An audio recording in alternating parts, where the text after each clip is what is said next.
நம்ம ரஜினி சார் பார்த்தீங்கன்னா, தன்னுடைய 73 வயதில கூட ஒரே நேரத்தில 2 படங்கள்ல நடிச்சிட்டு இருந்தாரு. ஆனா, இவருடைய வேட்டையன் படம் பார்த்தீங்கன்னா, ரிலீஸுக்காக வெயிட் பண்ணிட்டு இருக்கு. இதனடுத்து பார்த்தீங்கன்னா, தற்போது கூலி அப்படின்ற படத்தில தற்போது மும்முரமாக நடிச்சிட்டு இருக்காரு. இதற்கான ரிலீஸ் அடுத்த ஆண்டு வெளியாகும் அப்படின்னு படக்குழு தரப்புல இருந்தே தகவல் எல்லாம் வெளியாகிடுச்சு.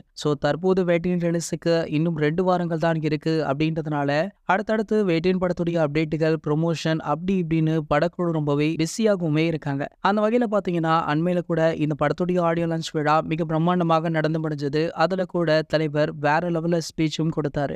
இதனடுத்து இவருடைய கூலி படத்தை பற்றிய ஒரு சூப்பரான அப்டேட்டுமே கிடைச்சிருக்கு. கடந்த ஒரு சில ஆண்டுகளாகவே நம்ம ரஜினி சாருடைய படங்களுக்கு அனிருத் மட்டும்தான் இசையமைச்சிட்டு இருக்காரு. அதன்படி பாத்தீங்கன்னா, இவருடைய அடுத்த படமான கூலி திரைப்படத்திற்குமே நம்ம அனிருத் அவர்கள் தான் இசையமைக்கிறாரு. அனிருத் அவர்கள் பாத்தீங்கன்னா, தற்போது இந்த படத்துடைய 2 பாடல்களை முடிச்சிட்டாராம். முதல் பாடலுக்கான அறிவிப்பை வேட்டையன் திரைப்படம் வெளியான பிறகு வெளியிடலாம் அப்படின்னு படக்குழு முடிவு பண்ணிருக்காங்க.